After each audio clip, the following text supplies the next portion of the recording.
My stepson said I wasn't real family while I paid his college tuition, so I canceled his wedding and taught him a painful lesson that left him in tears. I'm Jack Callahan, 34. I run Callahan & Sons with my brother Frank. We started with a beat-up pickup and 2 shovels. That was it. You learn a lot when the bank won't loan you a dime, and you still got to eat. I own my house outright. I fix my own sink, patch my own roof, sharpen my own mower blades. Not fancy, but everything works. I met Laura at a community cleanup. City wanted volunteers while we resodded a park that got torn up by a summer league tournament. I was laying lines and rolling out sod. She was out there with a trash grabber and a contractor bag, ponytail stuffed through a ball cap, sunburn on her nose, kept moving, didn't complain. We traded a couple jokes about people who leave snack wrappers 10 feet from a trash can. She laughed, asked if I was the guy behind the big flower beds in front of the library. I was. She said her kid noticed them. That's how I met Eli, 9 years old, skinny, hiding behind her leg with a sketchbook pressed to his chest. I offered him a sports drink out of my cooler. He took it and just stared at me like I'd handed him a snake. No thanks, no smile. Laura said, sorry. His dad left when he was 4. He's not great with new people. I nodded. Okay, baggage. Fair enough. We kept running into each other. I'd see them at the park, or she'd stop by Rusty's diner where I grabbed breakfast before job sites. We started talking, then coffee, then dinner. 6 months in, the school called me middle of a Tuesday. Secretary asked for Mr. Callahan. I'm thinking wrong number. Nope. I was down as Eli's emergency contact. He fell from the climbing thing on the playground, possible broken arm. I dropped a rake where I stood and drove over with mulch stuck to my boots. Found him in the nurse's office, cheeks wet, trying to be tough. I said, hey bud, that thing jump at you? He gave me half a smile. At the ER, I sat on that plastic chair and held his good hand while we waited for Laura. It wasn't broken, bad sprain sling for a couple weeks. Right before Laura walked in, he whispered, thanks for coming, Jack. Quiet voice like admitting a secret. After that, he started hanging around my garage when I sharpened blades. I taught him to throw a baseball. Kid had all arm, no legs. We worked at it. Saturdays turned into Rusty's. He drowned pancakes in syrup while I sketched job plans on napkins. Can you make our yard look like the library? He asked. Maybe not that big, I said, but we can make it clean. We built a treehouse. Took 3 weekends. He swung a hammer like it owed him money and smashed his thumb once. He sucked in air, eyes glassy, but didn't cry. You're fine, I said, and he was proud of it. We planted a little garden, tomatoes and peppers. He checked them every morning like gardening treasure. One night he was at the kitchen table. School papers everywhere, 10 years old. Then, Dad, can you help me with this? I froze like my boots glued to the floor. What did you call me? He looked up, actually confused. Dad, I didn't make a speech, just nodded and pulled up a chair. After he went to bed, I wrote the date in my notebook, October 12th. Me and Laura got married when he was 11. Small church, coffee and cake in the basement. After Eli wore a little suit, serious as a judge, took his job as ring bearer like he was guarding the crown jewels. After the photos, he hugged me and said, I'm glad I have a real dad now. I had to turn my head for a second. He didn't see it, but that line hit something I didn't know was sitting there. I opened a college fund that winter. $5,000 to start, then $200 a month every month. No excuses. I like numbers that move in the right direction. By his 16th birthday, it sat at 17,000. Meanwhile, I covered the day-to-day cleats when he played ball, paper, and pens. When he got into drawing, sat prep because he said he needed it.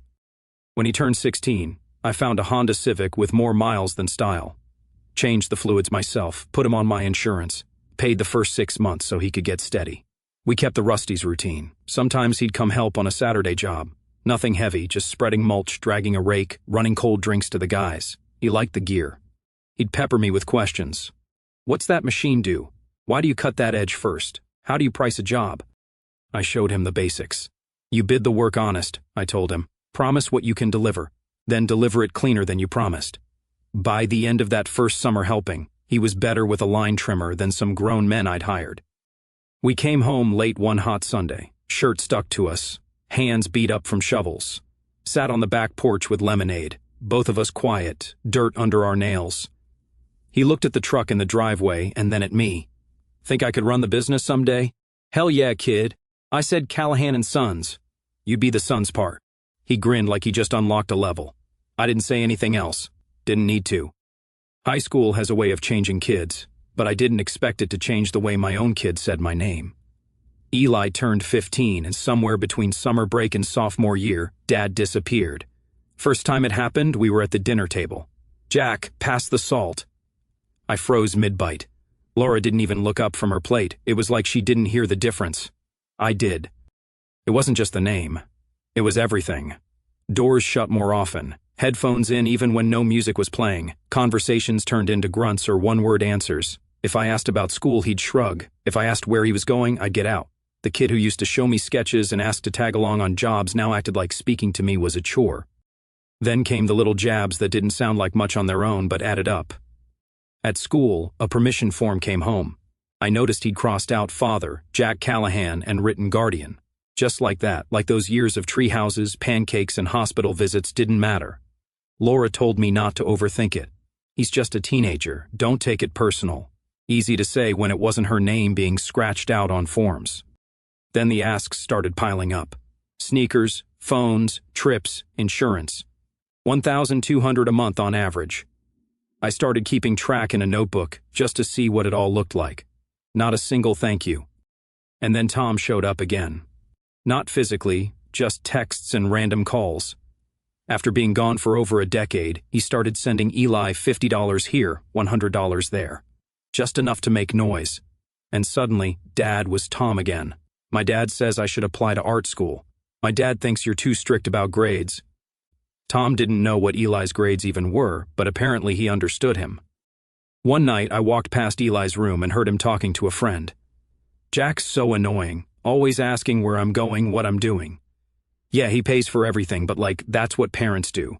My real dad gets me. I didn't go in. I didn't say anything. I just stood there and realized maybe I wasn't his dad anymore. Maybe I was just the guy footing the bill." Around that time, Caleb joined our crew. 19, just out of trade school, trying to figure out his next step.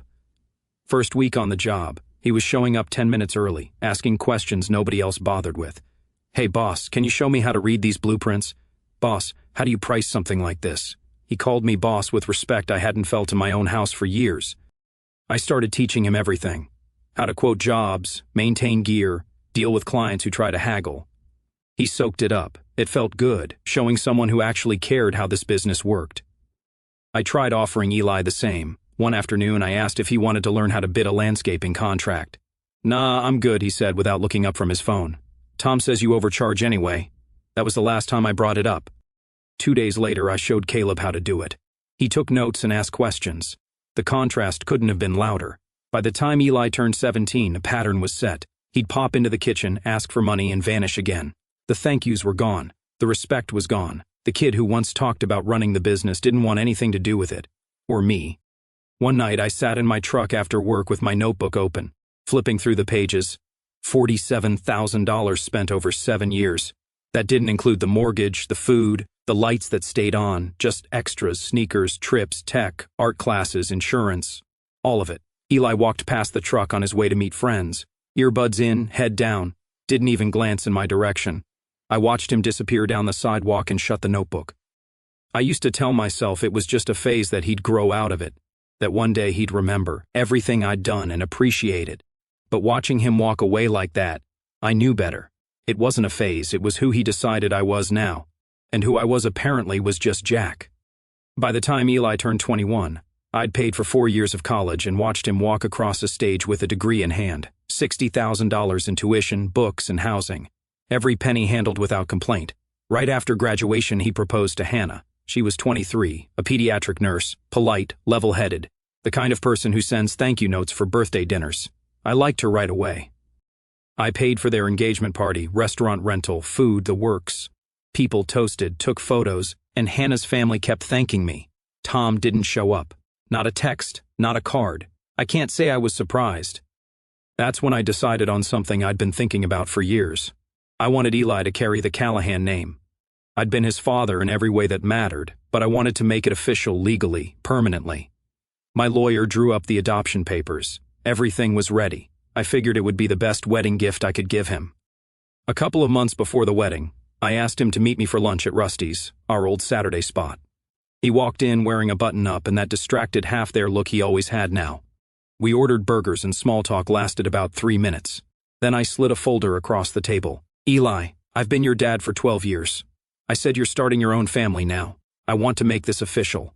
I want you to be my son legally, the Callahan name. It's yours if you want it." He opened the folder and stared at the paperwork like it was written in another language.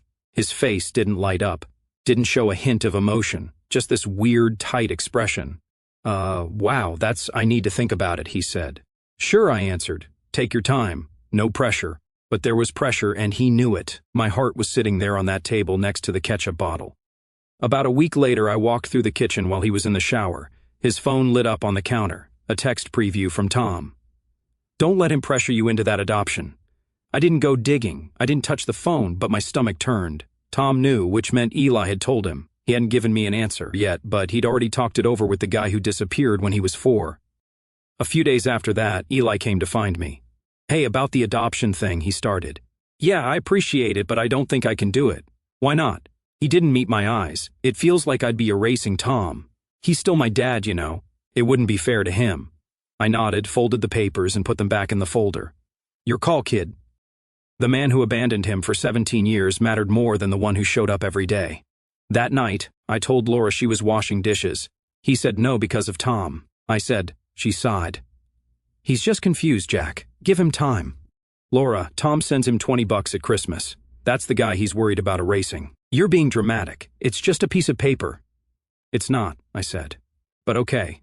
And in that moment, I knew she was never going to stand on my side when it came to Eli. I tried once more to talk to him, asked if he'd ride along on a big office landscaping job so we could talk. We were parked in the truck eating sandwiches between stops. "You're about to be a husband," I said. "I want to make sure you're set up right." "I know," he said. "I appreciate everything you've done, do you? Because it feels like I'm just the guy who pays for stuff." "That's not fair, Jack," he said, defensive. "Then tell me what I am to you." Silence. He stared out the window like I wasn't even there. "I don't know what you want me to say," he finally muttered. "Nothing," I said. "Forget it." That was the end of that conversation.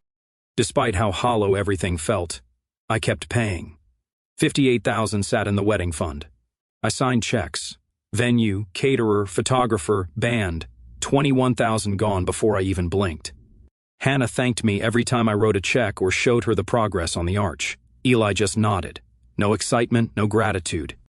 One night I was in the garage sanding the arch around midnight. Hands cramped, sawdust stuck to my shirt. Frank stopped by to drop off some tools. He looked at the arch and then at me. "You're really going all out for this, huh?" "He's my son," I said. Frank didn't answer right away. "Is he though?" Because from where I'm standing he doesn't act like it.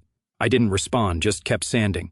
I built that arch the same way I'd built everything for him, with hope that one day he'd see what it all meant. He never did. By the time Eli's wedding was a few months away, Callahan & Sons was in the best shape it had ever been.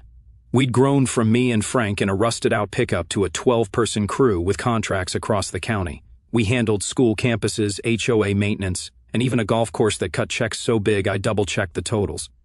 We grossed close to $850,000 that year, and after payroll and expenses, I cleared around $120,000. Not bad for a company that started with 2 shovels and no backup plan. I'd always imagined the company's name being more than just mine. Callahan & Sons was supposed to mean something, a business that outlived me. My plan was simple. Once Eli was married and settled, I'd offer him 30% of the company and teach him everything he'd need to take it over someday. I had a lawyer draft up the paperwork and planned to present it at the rehearsal dinner. A real legacy move. 3 months before the wedding, I called Eli to the office. He showed up in a hoodie and sneakers, leaning back in the chair like he'd rather be anywhere else. I put the partnership agreement in front of him.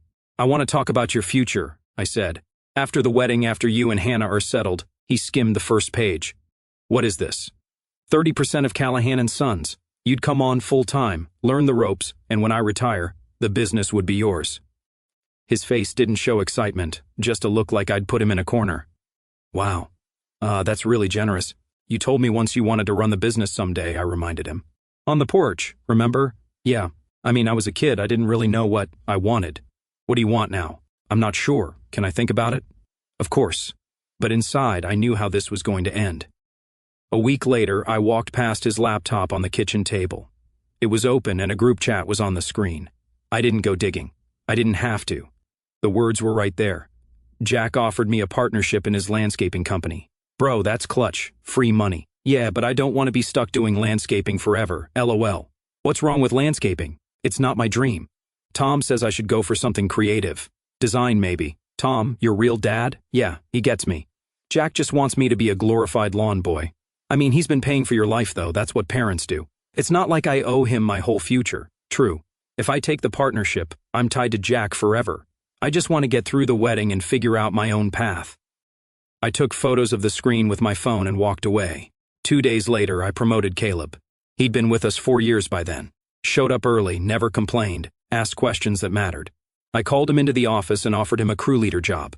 $55,000 base salary plus profit sharing. His eyes watered.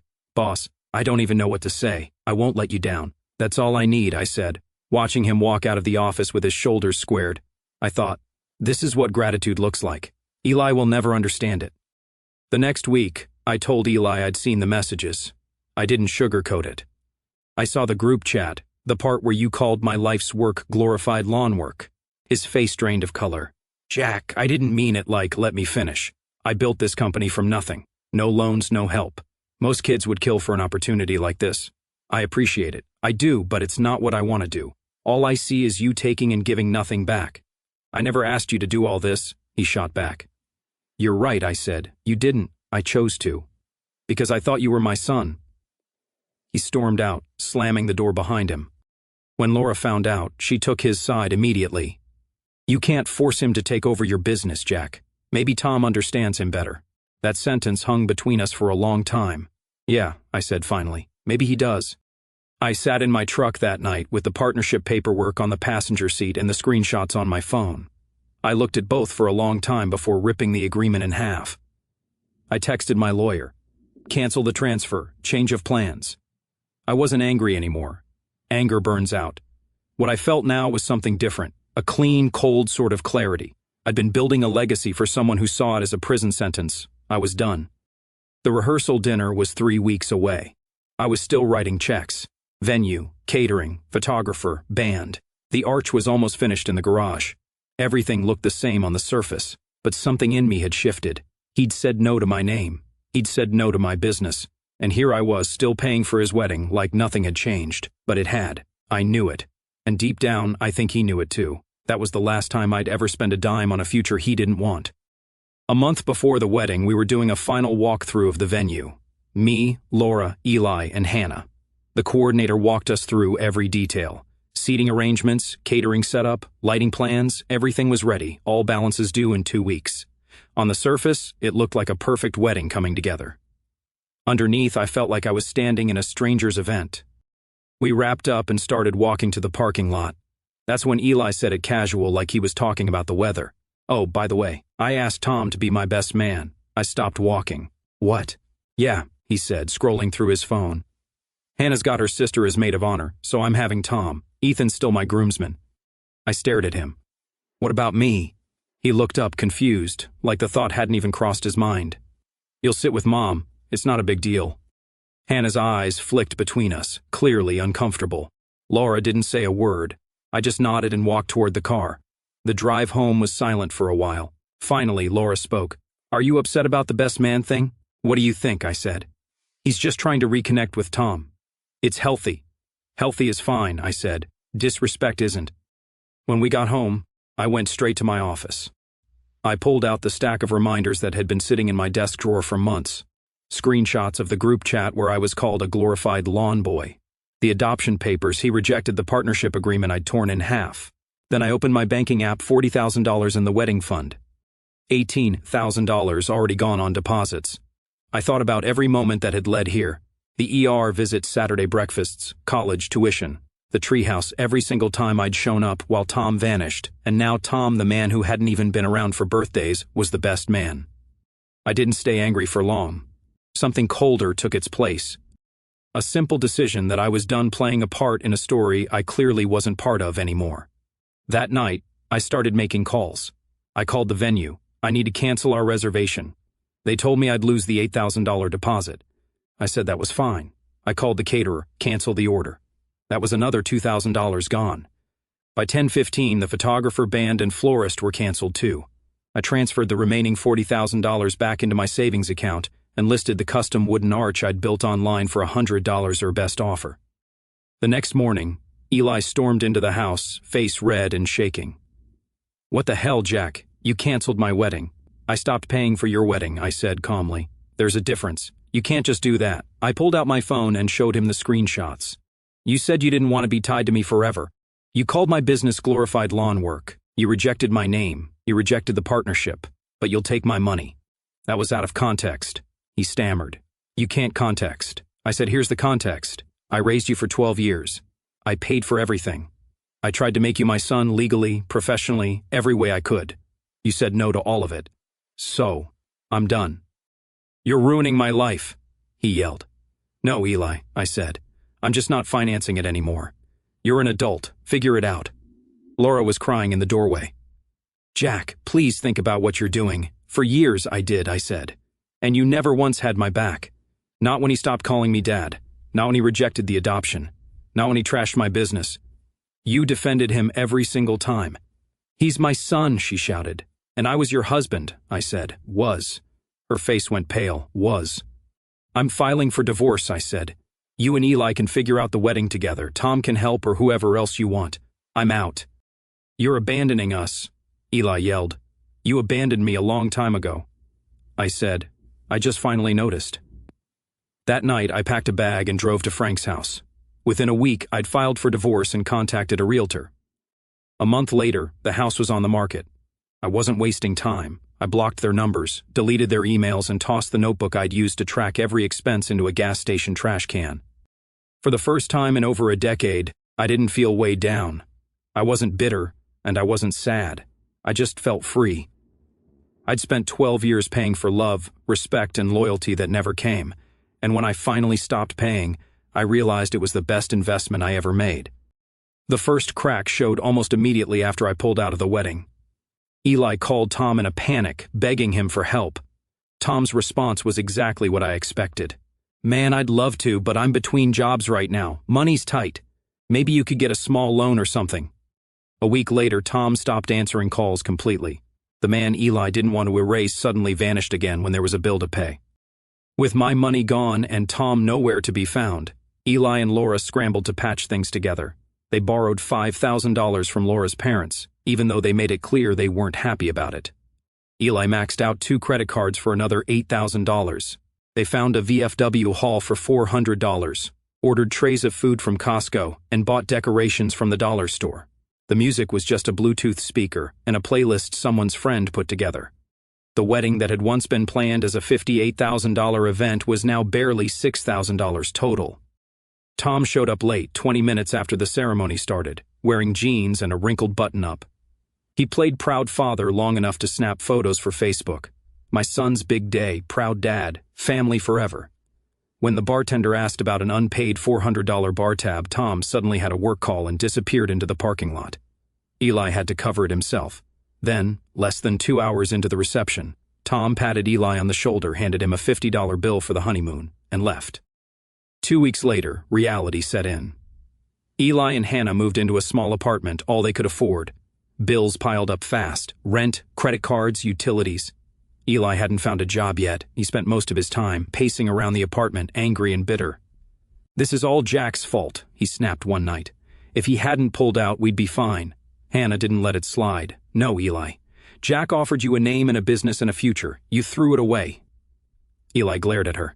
"You're supposed to be on my side." "I am," she said. "But you need to grow up. You treated him like garbage, and now you're shocked. There are consequences." He stormed out and didn't come back for hours. A few days later, while Eli was out, Hannah was using his laptop to apply for jobs and stumbled onto the old group chat, the same one I had seen. She read everything. Glorified lawn boy tied to Jack forever. That's what parents do. She also found messages she'd never seen before. Eli mocking her family, complaining that the wedding was not what I wanted, and calling her too boring. For 2 months after the wedding, she tried to make it work. But every time Eli blamed Jack instead of taking responsibility, every time he complained instead of getting his together, she saw more clearly who she'd married. Finally, she sat him down. "I can't do this," she said. "Gee, what are you talking about?" he asked. "I read the messages," she said. "All of them. You lied about Jack. You said he was controlling, that he pushed you away. He offered you everything and you spat on it. And you trashed my family too. That was just venting. He said, no, she replied. That's who you are, and I'm done pretending I don't see it. She slipped her ring off, left it on the counter, and walked out. After that, things unraveled fast. Eli dropped out of grad school because he couldn't afford tuition without my help. He took a job bussing tables at a diner for $12 an hour, plus tips. Half of it went straight to paying down credit card debt. He moved into a studio apartment with a mattress on the floor and a leaky kitchen sink. He started showing up at my job sites. Sometimes he'd just stand on the edge of the property waiting for me to walk over. I didn't. Other times he tried talking to the crew. I'd already told them what to do. They turned him away every time. Boss said, "You're not welcome here." He called, texted, emailed. I blocked it all. Laura's life started to crumble too. She lost her job at the dental office. The manager said they didn't want drama around the workplace after the story spread online. Without that income, she couldn't keep the house. It sold fast, and she moved into a small 2-bedroom apartment with Eli. Their relationship was strained. Laura blamed me. Eli blamed himself, and they fought constantly. Tom had disappeared again. No texts, no calls, nothing. Meanwhile, my life looked very different. Callahan and Sons exploded with new business. People respected how I handled things. Firm, direct, no drama. I landed 3 HOA contracts, a deal with a country club, and a big commercial campus job. I hired 4 new crew members and promoted Caleb to operations manager with a $70,000 salary and full benefits. He handled clients like a pro and treated the business like it was his own. I bought a cabin up in the Poconos. 3 bedrooms, lake view, quiet mornings. Most weekends, I'd head up there after work and just sit on the porch with a cup of coffee watching the water. It was the first time in years that I felt peace. One evening, Caleb and his girlfriend came over for a cookout. We were grilling burgers on the deck, laughing about a broken irrigation job from earlier in the week. "Boss," Caleb said, "I never thought I'd own a house. You showed me how to build a future. You changed my life. You did the work," I said. "I just gave you the shot." A few days later, Frank told me he'd seen Eli at the grocery store. He looked rough, skinny, tired, beat up. "You ever think about reaching out?" "No," I said. "Good," Frank replied. He made his bed. Later that week, an email slipped past my spam filter. It was from Eli. "Please talk to me." I hovered over the message for a few seconds and deleted it without opening it. People said I abandoned them. The truth was, I was finally taking care of myself. And without me holding everything together, their world fell apart just like I knew it would. 3 years passed. I was 49 now, and life was steady. Not exciting, not dramatic, just solid. Callahan and Sons had grown into something I could be proud of. 15 employees, $1.2 million in annual revenue, and contracts with everything from HOA to corporate parks. Caleb had bought his first house, and I co-signed the mortgage to help him out. The kid had earned it. We were even featured in a local business magazine. From dirt to success, how a small landscaping crew became the region's go-to company. Meanwhile, Laura and Eli were still stuck in the same place. They shared a small apartment and worked retail jobs. Tom had vanished completely again. It was as if the man Eli once didn't want to erase had erased him instead. Then one morning, Frank texted me a link.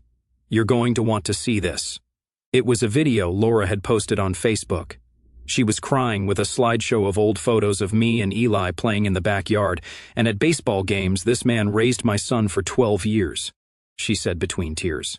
"Then he abandoned us when we needed him most. He was a father until we couldn't pay him back. Now we're struggling and he won't even answer our calls." She launched a GoFundMe at the end. It went viral. 50,000 views in 2 days. The comments were brutal. "What kind of man abandons his kid?